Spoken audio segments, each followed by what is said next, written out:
yeah, I think this is very, very dangerous. And I think that just because government says something that sounds good on the surface, don't ever take it that that's good. Just remember, they don't like you. They don't care about you. They don't like you. And, Aaron makes a comment, sometimes they should remember who pays their wages. They do remember who pays their wages. And it's not you, the public. It's the big lobbyists. It's the big corporations that they're going to work for after they've left politics.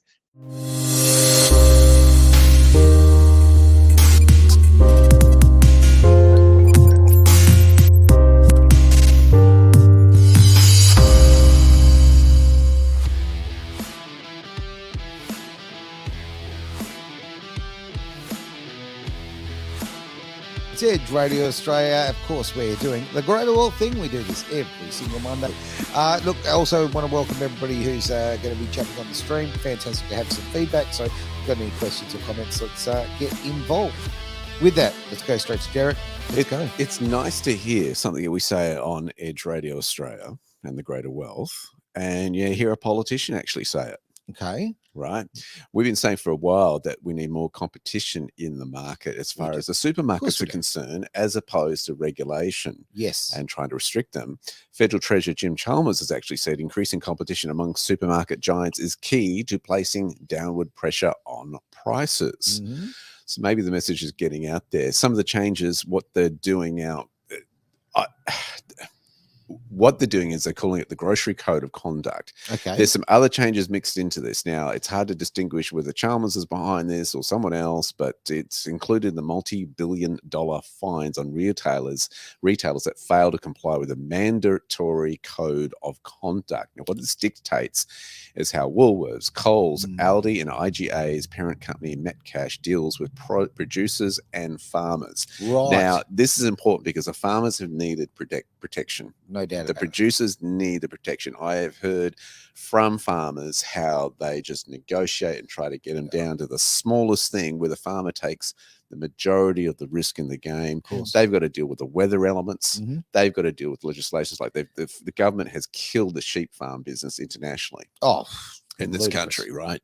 This was what the Australian economy was built on back in the early days, on the back of the sheep. Rides on the sheep's right? back. And so they've just dropped that. These guys, and we're not talking about small money when these farmers do this. They put in millions and millions of dollars in their crops, in their equipment, in the land itself, and most of those are mortgaged to the hilt to pay them, and they usually don't make their money until they actually finally sell the farm, which is a real shame because there's a lot of them that want to pass that legacy onto their kids. So they do it tough. They take it risk, and then the supermarkets, the middleman comes in and squeezes them down to the smallest price. So it's good to see. I'm actually glad to see that there's some measures coming in place to protect the farmer. That's really important. My questions are, or comments and questions are these. Okay, my question would be, as far as Chalmers, is this just a way to try and make inflation drop so he looks better, so that there's a 1,000,000 to 1 chance that Labor could get re-elected? That would be my first cynical thing. But the other side, look, I think that for a very, very, very long time, the primary producers have been screwed, right? And I want to make sure that this code of conduct is actually enforceable, because if you actually look at the tin tacks of this, so many government things that are put in place, well, like even all the cyberbullying ruling and all of that sort of thing, is actually completely toothless tigers. They don't actually have anything behind them. So will this code of conduct actually have consequences that are worthwhile and therefore will actually be adhered to? I'd love to see a model where the farmers have shares in the middleman, in the distribution of the groceries, sort of in some way. So they have also had some incentive and motive and game in the distribution. Well, they used to. There was this thing called West Farmers, which has now become an absolute monster, right? Now that West Farmers started as a co-op between farmers, and they were looking after each other, and exactly what you're saying, look after distribution rather. So that's all going on. But then, of course, when the CEOs and the people get involved, this builds, and it's actually, in the case of West Farmers, turned into a monster that screws the hell out of the people who actually started it in the first place. I think at least the debate's there. At least there's a recognition that, hey, we need more competition. Totally agree. Which would hopefully lead to another step, which goes, let's have a little less regulation in terms of who can get in the game. as far as the food distribution. Yes. Of meeting the challenge of taking it from the land onto the shelf. That's a huge logistics that goes on. So yes, people should be paid for that. And yes, we recognize that fuel prices have gone up, but they've stabilized now. They've gone down actually from what they were when they first went up, but the prices haven't. And when you go into, you know, your local supermarket, which I have seen, and they're discounting them, they've got this one section of produce that's going to go off soon or whatever it might be, and they're discounting it. And you're seeing, and this is in a fairly affluent area that I saw this, and people are lining up waiting for those discounts on meat and all that sort of stuff. And the line is long. I'm not just talking about one family. There's, you know, 3, 4, 5 families standing there wanting to just pounce on it. That's saying something that's going on in terms of what the consumer is going through right now. Agreed. It's just insane because it's not just the food side of things, it's absolutely everything. Like, go have a look at the petrol stations when they have I think it's Cheaper Tuesdays or whatever. Like, we've got a petrol station literally around the corner from our place. We can't even drive into our street because it's all blocked off by cars. Like, it's getting ridiculous.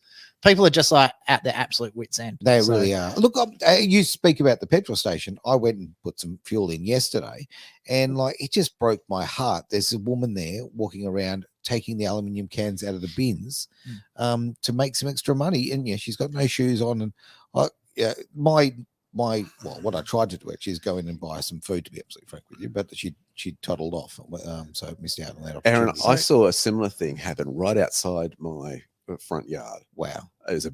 I live on a fairly busy street at the moment, and this car pulled up, nice car. This guy pops out, and I'm going, who was parking here? Because nobody really, rarely people park there because of the busyness of it. And he gets out and he opens up our recycling bin to see if there are cans in it and bottles and all that sort of stuff. There weren't any in ours, and he goes on to the next one. I'm thinking that's where we are at as a society. Yes. Wow. Sorry, I can't stand this argument, and I don't know if I'm being an asshole on this one, so I'll let the viewers decide that one. Chances are. We have been trying to get a cleaner for one of the contracts we run. So we're paying $40 an hour for a cleaner. Okay. So that's $10 an hour above the award at the moment. Right. We can't get one. There's that many jobs out there.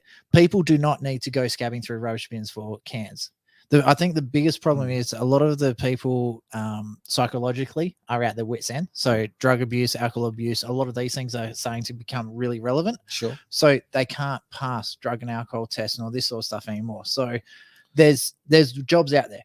Like, the one that really irritates me is you can see the people at the traffic lights with the sign saying, "Oh, my name's Tracy." They're a dude, and saying, "Oh, I can't get a job. I've got a family to feed." It's like, I want to know how many people are sitting there telling these people, go scab the money, because the money you earn, you can get anywhere between $80 to $120 an hour scabbing money on the side of the road. Wow. So why get a job when you can just sit on the side of the road, do sweet FA, just dress in rags, have a sad sign there, and people giving them money? I think there's genuine people who do it, okay, who are really, really struggling, and there's others who are just taking advantage, right? I mean, it's like that in everything in society. The other one is because we've got I think I might have to give it a go at the moment, because my banking and my whole life is in disarray since my laptop blew up.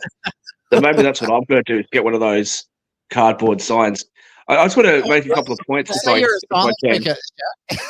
Yeah, that'd be easy. Then I'd be well and truly looked after. I just want to make a couple of points just on the stuff for the farmers, and I don't want those people, because a lot of people watch who are farmers, to feel like I'm not on their side. I am, but I don't think that will work. What they're proposing, and if you look at countries like, for example, look at the United States. They tried doing some of this, and what ended up happening was that the smaller farmers couldn't afford to stay in business, and there was a massive consolidation. And like now, pretty much all the farms are either owned directly by 5 corporations or have contracts to those 5 big corporations. And that's my fear for the Australian farming industry. And I also brought that up when we were talking about the ACH rules last year. That's what you'll end up with. You'll end up with that kind of concentration. The other thing is that because wages are so difficult, it's hard to get people to pick fruit. It's hard to get people to do all these things. So the easy way to solve that is to allow foreign corporations to come in, to get exemptions from the law. They can then fly in a team of their own staff from their own country, pay them a pittance, and then send them back. So yeah, I think this is very, very dangerous. And I think that just because government says something that sounds good on the surface, don't ever take it that that's good. Just remember, they don't like you. They don't care about you. They don't like you. And, Aaron makes a comment, sometimes they should remember who pays their wages. They do remember who pays their wages. And it's not you, the public. It's the big lobbyists. It's the big corporations that they're going to work for after they've left politics. They don't give a shit about you. So, there's no doubt about that. so whenever they say that they're going to do something that's going to be helpful, I always get very, very worried about that. And if you can, go buy from the farmers market. Go and support the little guys. Is my suggestion. Lastly, just in relation to people picking up cans, if you have a minor criminal record, okay, maybe you got caught shoplifting or something, you can't get a job as a cleaner. There's a lot of people out there who, for whatever reason, don't have drug or alcohol issues, but maybe they made a mistake or maybe they've done something wrong, who are basically excluded from the market. Maybe there are people out there who are relying on, pension money and stuff like that, and they're too scared to work because they're afraid they're going to lose their pension or other benefits. Yep. So what do? So that's a really significant issue, I think, and I really hope the Labor Party, is gleeful about knowing what they've reduced people to. The fact that people are relying on food banks for food, that they're relying on the charity of others to get by, that there are people that can't, that skip meals in order to feed their pets. I mean, I really hope the Labor Party is happy with that. Thoroughly agree, and with great sadness I say that, because the Labor Party has just decimated the working class in this country, and they've worked very hard over the last couple of years to do that. There's no way, you can't be that incompetent. This has got to be a purposeful act. The other one is like the housing side of things, because a lot of the trades are based around housing and everything associated with the housing as well.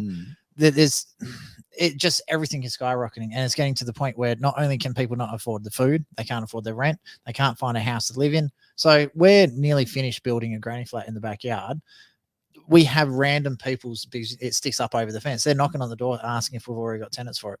So last week we had 3 people knock on our door seeing if they can rent the granny flat because they can't find a house. It's insane. It's insane. So I find it absolutely amazing. I'm trying to think of a polite way to put this, but how useless the government's been in this. And that's I don't think they have been. I think this is very deliberate. I don't think this. Look, you look at the immigration. You go from 140,000, we bump it up to over 500,000. Okay, a year. Okay, that immigration's been high for no. That's not true. Immigration was 140 a year, which was too high in my opinion anyway. But that's fine, right? Okay. It's a compounding effect. But when you go from 140 to 500, just like that, the pressure that you create on the housing market and therefore the rental market is disgraceful. My mother had to go to hospital last week. Right. She had a fall. She sat in ER for 13 hours just in the waiting area before she could get a bed. Wow. She didn't get out of there. There aren't beds though. She didn't get out of there for 21 hours. No way. Right? So that's part of the issue too. That affects everyone. Yeah, you might have a house. You may have paid off that mortgage or whatever. You want to go to hospital or have to be admitted to ER. Yes. This is where it's affecting us, right? As a community. Well, on that front, infrastructure is not there. Hang on. Okay. The problem is you've got so many doctors who won't bulk bill now. It's all private billing. That's why there's so many people in the emergency, because people. Yeah, but can you blame them? No, not at all. Can you blame the doctors? I mean, look, I'll just say a couple of things. One, in relation to housing, what did Korea do? Korea thought, we've got a critical shortage, so they started government subsidizing housing, and then all of a sudden they call it, we had an oversupply and the housing prices fell. Australians got to be very careful here, because the biggest source of wealth for Australians is our housing market. And so if you're in the property, if you're on the property ladder already, hey, stop complaining. Pay your higher grocery fees, because you're going to be fine, right? Your assets are going up dramatically. If you're not on the property ladder, that sucks, and it's going to get harder. Well, on that point, what can you do? What can you do? Boomers for this. No, I'm not going to blame boomers. I want to actually move on to the other issue. Well, if I can quickly say, I would like to see a code of conduct for government. Right, that's what I'd like to see. forget about them regulating everybody else. How about they regulate them bloody selves? Because as far as I'm concerned, if I've already paid my tax dollars and there isn't enough money to fund hospital care appropriately for Derek's mother, or for the children's hospital to come out and say, hey, can you please donate some money because we need this new machine? If there's not already enough funding for that, I'd like to know where the hell my tax dollars went. Now, I won't say me because I don't really pay tax here in Australia, but I think you guys know my point. It is an absolute rip-off. We're not getting what we paid for. And if I were a normal Australian, my advice to normal Australians would be do everything you can to get yourself out of that net. Find out what legal structures you can use to reduce your taxes, and if you can offshore anything in your life, do it. Don't let the Australian government or any other government have any of it, because they don't deserve it. So that's a great segue, because if you do need to learn the basics of the finance to lead you into that next step, Derek has some wonderful courses out at bluskyfactory.com.au, and that's blue with no E. Thank you. Thank you. Right. I sound like full. And they will change your life, and they will ruin you forever, because you will now understand just that the game is rigged. But at least now, with that information, you can actually go and play the game with the new set of rules. Yeah, so very good. Play it like the wealthy do. Damn straight.